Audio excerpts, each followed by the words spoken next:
Nuestra ponencia es titulada Efectos de la demanda efectiva sobre la distribución funcional del ingreso desde un análisis post-keynesiano para los países de Colombia y México en el periodo 2005-2021. Hacemos parte del semillero de investigación Econos adscrito al programa de Economía, y esta monografía se deriva de un trabajo de investigación orientado por la docente Nidia Gómez y Manolo Chávez. Sus exponentes son Diego Esteban Quiñones y Jesús Eduardo Rodríguez.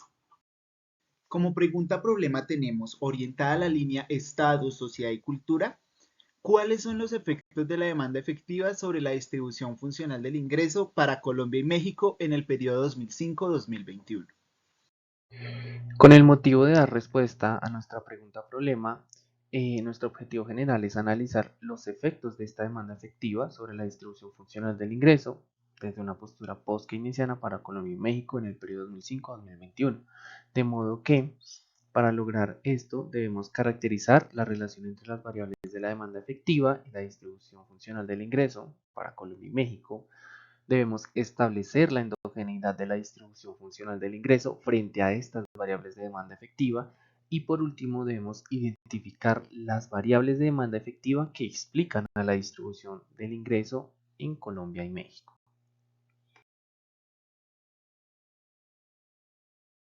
Por su parte, el marco teórico inicia con Keynes, quien, en su teoría general del empleo, el interés y el dinero en 1965, argumenta que, por un lado, cuando la mayoría de los ingresos se concentran en los propietarios de capital, se reduce la capacidad de gasto de la mayoría de las personas, lo que lleva a menos demanda de bienes y servicios.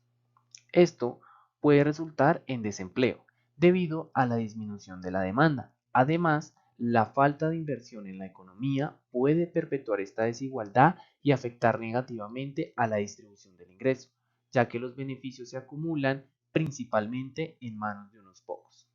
Por otro lado, tenemos una distribución equitativa, quien tiene efectos directos en el pleno empleo, ya que ayuda a llegar a ese estado.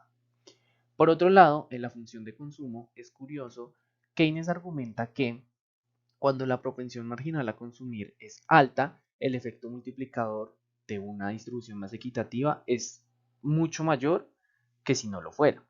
Mientras que cuando en la función de consumo la propensión marginal a consumir es baja, el efecto multiplicador es negativo. Pero la particularidad es que al ser la distribución del ingreso más equitativa, este efecto negativo se ve limitado, es decir, no cae tanto como caería si la distribución no fuera equitativa. Adentrándonos un poco más en la teoría post-keynesiana, encontramos a Kalecki, quien en su obra Teoría de la Dinámica Económica en 1956 habla sobre la participación relativa de los salarios. Específicamente, él argumenta tres factores que pueden afectar esta participación. El primer factor es la estructura industrial del valor agregado. Esta estructura industrial se refiere a la distribución de la contribución económica generado por diferentes sectores o industrias dentro de una economía. Según esto, esta característica les da el poder de fijar precios y condiciones laborales, lo cual puede remitirse a bajos salarios y ganancias altas. Por su parte, y muy de la mano, el grado de monopolio, que consta de un mercado en donde las empresas compiten cada vez menos y esto les da un poder de fijar precios y condiciones laborales. Por último, existe el precio de las materias primas y los costos de los salarios. Es decir, cuando el precio de las materias primas aumenta, por efectos tienen que aumentar los precios de los bienes. Al aumentar los precios de los bienes, los capitalistas mantienen ese margen de ganancia. Y por su parte, el aumento del precio de los bienes hace que la demanda de bienes caiga y cae la proporción del valor agregado que se destina a los salarios.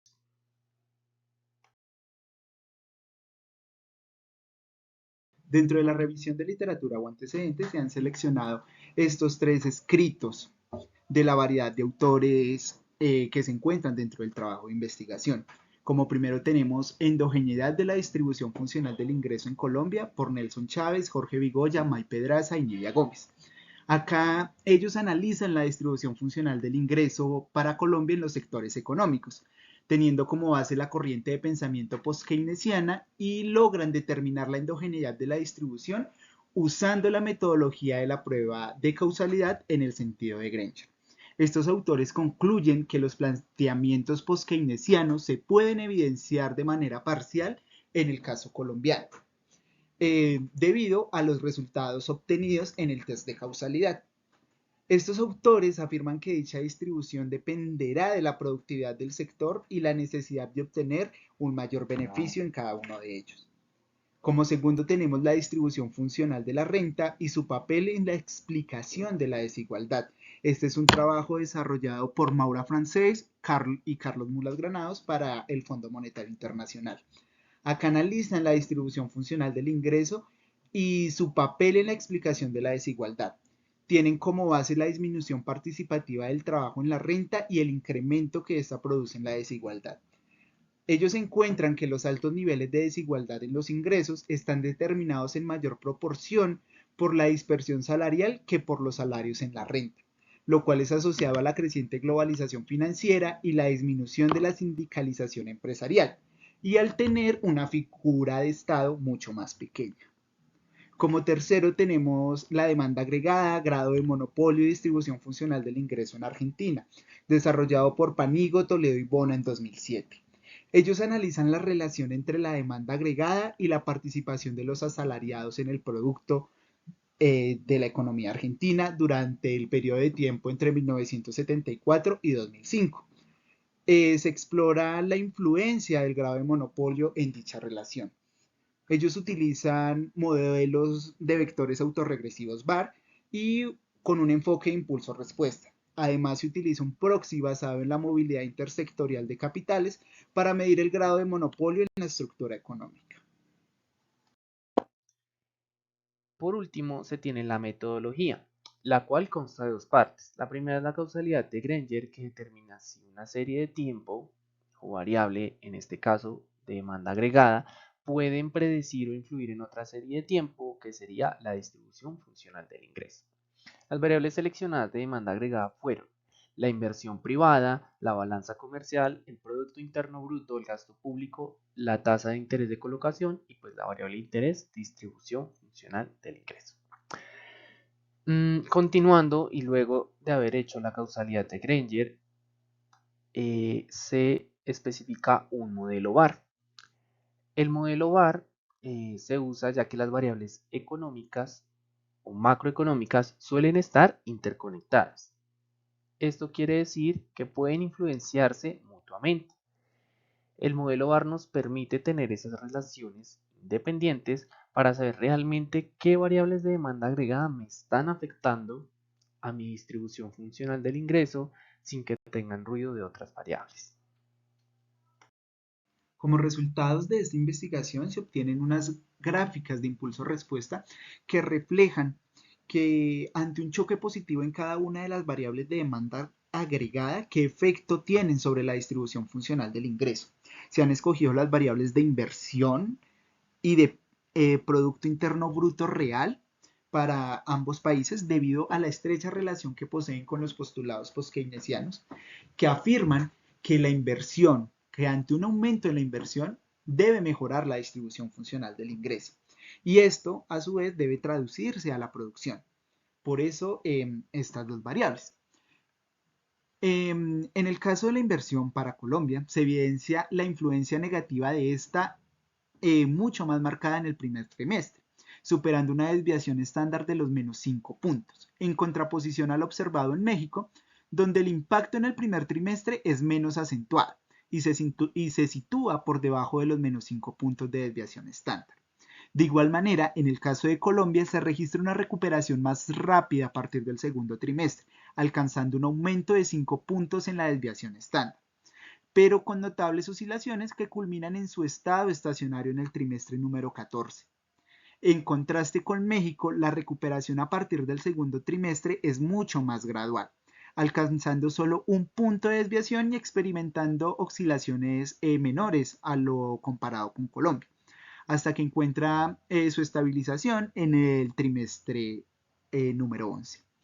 Colombia, para Colombia y México, en el muy corto plazo, el mecanismo de transmisión es que ante un aumento en la inversión, esto genera un aumento en los costos de capital, que hacen que disminuyan los salarios. Por eso se ve esa caída en el muy corto plazo, en el trimestre número 1.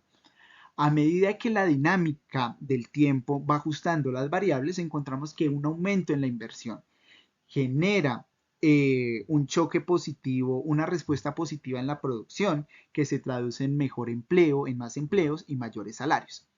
Se cumple el postulado post-keynesiano para Colombia y para México, siendo para México en una menor proporción. Ahora revisaremos el PIB. Colombia muestra una respuesta inicial particularmente fuerte en el primer trimestre, con un incremento de hasta 100 puntos de desviación estándar, lo que se puede traducir en una reacción sólida a los impulsos del PIB y sugiere mejoras significativas en la participación de la remuneración de los asalariados en el corto plazo. En comparación con México, presenta una respuesta más moderada en el primer trimestre, registrando un aumento de 55 puntos de desviación estándar, indicando una reacción menos pronunciada en comparación a lo que se puede observar en Colombia. Adicional a esto, se observan diferencias en la evolución de la distribución funcional del ingreso en ambos países. Colombia presenta una caída más pronunciada en el tercer trimestre, llegando a valores cercanos a cero, lo que sugiere una mayor volatilidad en la distribución funcional del ingreso. En cambio, México muestra otra mejora en el segundo trimestre, acercándose a los 60 puntos de desviación estándar, seguida de una caída en el tercer trimestre, pero aún manteniendo valores cercanos a 13 puntos de desviación estándar. Por su parte, en cuanto a la estabilidad a largo plazo, Colombia encuentra su estado estacionario en el trimestre número 12, mientras que México lo logra en el trimestre 11. Todo esto se puede resumir en el mecanismo de transmisión, que ante un aumento en la producción, pues se ve reflejado, como lo mencionamos anteriormente, en mejores empleos y mejores salarios. México, de igual manera, para la variable PIB, me presenta una menor respuesta comparada con la de Colombia.